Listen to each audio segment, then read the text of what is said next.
সাধারণ পরোটা তো অনেক খাওয়া হলো। এবার পালং শাক দিয়ে পরোটা তৈরি করব। পালং শাক দিয়ে পরোটা তৈরির একটা পারফেক্ট রেসিপি আজকে শেয়ার করব। আসসালামু আলাইকুম, আমন্ত্রণ রইল আজকের রেসিপিটি দেখার জন্য। আশা করছি কাছে দূরে সবাই অনেক বেশি ভালো আছেন। এই পালক পরোটা সবাই কিন্তু খেতে আমরা পছন্দ করি। এজন্য আমি পালং শাক এক গোছা নিয়ে নিয়েছি এবং খুব ভালোভাবে কেটে ধুয়ে পানি দিয়ে পরিষ্কার করে নিয়েছি। আর ডাঁটার যে মোটা অংশটা সেটা কিন্তু আমি নেইনি, শুধু কচি পাতা এবং চিকন ধরনের পাতাগুলো নিয়ে নিলাম। আর পেঁয়াজ নিলাম, আস্ত পেঁয়াজ 3 টুকরো, আদা নিলাম 3 টুকরো, ধনেপাতা এবং কাঁচামরিচও নিয়ে নিয়েছি 3টা করে। এখন একটা কড়াইয়ের মধ্যে পানি ফুটিয়ে নিয়েছি। পানিটা ফুটে ওঠার পর পালং শাকটা দিয়ে দিতে হবে এবং 7 থেকে 8 মিনিট পালং শাকটা ফুটিয়ে নেওয়ার পর পালং শাকটা কিন্তু উঠিয়ে নিতে হবে এবং উঠিয়ে সাথে সাথেই ঠান্ডা পানির একটা পাত্রে দিয়ে দিতে হবে। এই কাজটা কিন্তু অবশ্যই করতে হবে। তাতে কি হবে, এই পালং শাকের যে কুকিং প্রসেসটা সেটা বন্ধ হয়ে যাবে। আর এটাকে ব্রাঞ্চিং বলে। এতে এই শাকের সবুজ রঙটা একেবারে অক্ষুণ্ণ থাকবে। এই শাক দিয়ে এখন যা তৈরি করা হবে তাই কিন্তু খুব সুন্দর সবুজ কালার হবে। এই জন্যই এভাবে প্রথমে ঠান্ডা পানিতে আমি 3 থেকে 4 মিনিট রেখে দিয়েছিলাম। আর শীতকালীন সাধারণ পানিটি অনেক ঠান্ডা, যদি ঠান্ডা পানি না পান তাহলে বরফে কুচিও দিয়ে দিতে পারেন।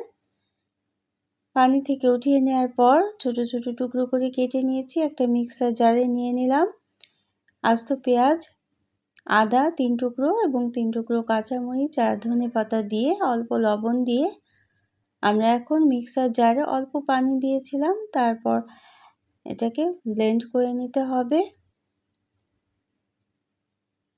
ব্লেন্ড করে নেওয়ার পর আমরা বাটিতে মিহি করে ব্লেন্ড করে নিতে হবে। চাইলে কিন্তু পাটায় বেটেও এই মিক্সারটা তৈরি করে নেওয়া যেতে পারে। সেক্ষেত্রে পানির পরিমাণটা একটু কমিয়ে দেওয়া যেতে পারে। যেহেতু মিক্সার জারে করেছি এজন্য কিন্তু পানি একটু বেশি দিয়েই এই মিক্সারটা তৈরি করে নিয়েছি। এখন 2 কাপ পরিমাণ আটা নিয়ে নিলাম এবং আধা চা চামচ পরিমাণ লবণ দিয়ে দেব। সামান্য পরিমাণ চিনি দিয়েছিলাম। শুকনো উপকরণ মিশিয়ে নেওয়ার পর অল্প অল্প করে পালং শাকের মিক্সার দিয়ে আটার ডোটা তৈরি করে নিতে হবে পরোটা তৈরির জন্য। সাধারণ পরোটায় সাধারণত আমরা অল্প গরম পানি দিয়ে কিন্তু পরোটা ডোটা তৈরি করে নেই। তো আমি এজন্য পালং শাকের যে মিক্সারটা সেটাও আমি হালকা গরম করে নিয়েছিলাম। অল্প অল্প করে মিক্সার দিয়ে ঠিক এভাবে করে একটা মসৃণ ডো তৈরি করে নিয়েছিলাম। অবশ্যই কিন্তু প্রায় 10 মিনিট সময় নিয়ে ভালোভাবে মথে নিতে হবে। যত ভালোভাবে মথে নেওয়া যাবে ততই কিন্তু পরোটাটা খুব সুন্দরভাবে নরম পরোটা তৈরি করে নেওয়া যেতে পারে। 1 টেবিল চামচ পরিমাণ সাদা তেল দিয়ে আরও কিছুটা সময় নিয়ে মথে নিয়েছিলাম এবং তারপর রেস্টে রেখে দেব। আমি 10 মিনিট রেস্টে রেখে দিয়েছিলাম। যে কোনো পরোটার ডো রেস্টে রেখে দিলে সেটা কিন্তু আরও ভালো হয়। এরপর আমরা ছোট ছোট অংশ করে লেচি কেটে নেব। গোল গোল এভাবে করে লেচি কেটে আমি প্রায় 8টা লেচি হয়েছিল আমাদের পরোটা তৈরি করার জন্য। এভাবে করে লেচিগুলো তৈরি করে নিলে কি হবে, পরোটা তৈরির সময় ধারগুলো ফেটে ফেটে যাবে না। ধারগুলো যদি খুব মসৃণভাবে এভাবে গোল শেপ করে তৈরি করে নেওয়া যায় তাহলে রুটি বা পরোটার ধারগুলো ফেটে যায় না। তো আমি গোল শেপ করেই রুটিগুলো তৈরি করে নিয়েছি। যে কোনো রুটিকে তেলে ভাজলেই কিন্তু পরোটা হয়ে যায়। আমি সেভাবে করেই তৈরি করে নিয়েছি।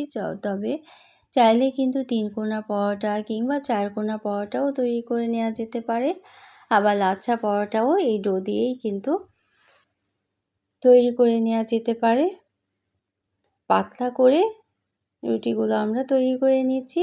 খুব বেশি মোটাও হবে না আবার খুব বেশি পাতলাও হবে না। তবে পরোটাগুলো একটু মোটা করেই তৈরি করে নিতে হয়। চৌকো শেপ করেও একটা পরোটা আমি দেখিয়ে দিচ্ছি। ঠিক এভাবে করেও কিন্তু তৈরি করে নেওয়া যেতে পারে।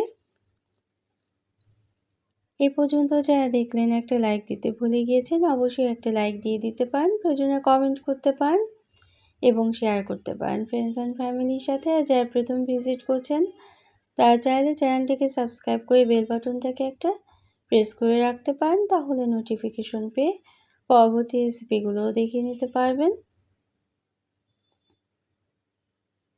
তো পরোটা একটা একটা করে তৈরি করে ভেজে নেওয়া যেতে পারে। সবগুলো একসাথে একটার পর একটা রেখে দিলে কিন্তু লেগে যাওয়ার সম্ভাবনা থাকতে পারে।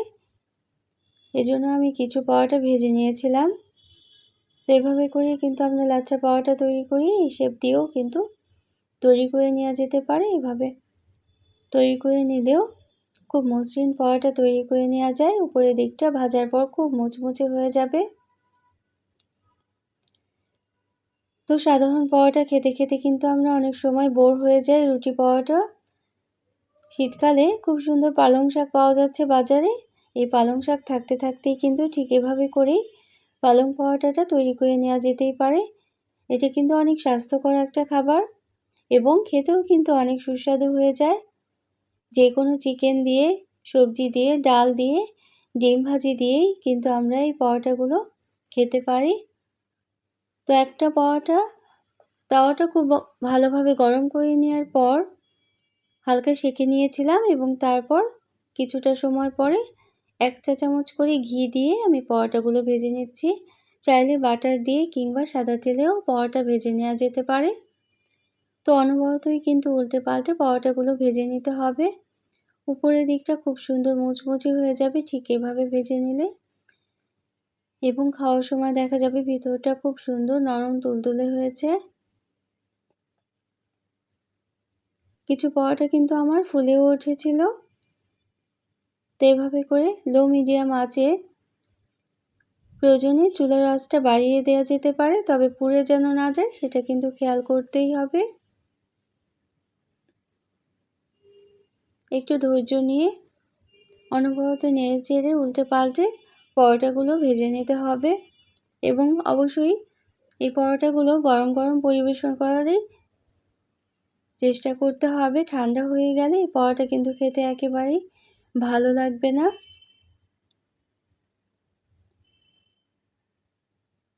তো অল্প তেলেও আমি কিছু পরোটা ভেজে নিয়েছিলাম এবং ঘি দিয়ে ভাজলে কিন্তু খুব সুন্দর একটা ঘ্রাণ ছড়িয়ে পড়ে।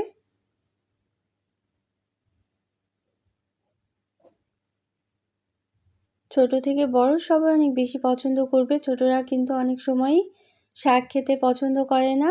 তাদের যদি নিয়মিত এভাবে করে পালক পরোটা বা পালং শাক দিয়ে পরোটা তৈরি করে নেওয়া যায়, তাহলে তাদের শাকটাও খাওয়া হলো, আবার পরোটাও খাওয়া হয়ে গেল। সকালের নাস্তা কিংবা বিকেলের নাস্তায় অথবা রাতের ডিনারে আমরা কিন্তু এভাবে করে পরোটা তৈরি করে নেওয়া যেতেই পারে। অথবা দেখা যায় যে দুপুরে লাঞ্চে বাইরে টিফিন করার প্রয়োজন হতে পারে, তখনও কিন্তু এভাবে করে পরোটাটা তৈরি করে আমরা নিয়ে যেতে পারি। এত সুস্বাদু মজাদার একটা রেসিপি না তৈরি করে খেলে কিন্তু অবশ্যই মিস করবেন। এজন্য ঠিক এভাবে করে তৈরি করে নেওয়া যেতেই পারে। তো যারা সবসময় সাথে থাকছেন, কমেন্ট করছেন, তাদের জন্য রইল অনেক অনেক ভালোবাসা, অনেক অনেক শুভকামনা। আমরা সবাই সবার জন্য দোয়া করব। তো আমি সবগুলো পরোটা কিন্তু এভাবে করে ভেজে নিয়েছিলাম এবং পরিবেশন করেছিলাম। যে কোনো সসের সাথে খেতেও এই পরোটাটা অনেক বেশি ভালো লাগে। তো অন্য কোনো দিনে অন্য কোনো রেসিপি নিয়ে আসবো। সে পর্যন্ত সবাই অনেক বেশি ভালো থাকবেন। আমরা সবাই সবার জন্য দোয়া করব যেন ভালো থাকতে পারি। Thanks for watching. Allah Hafiz.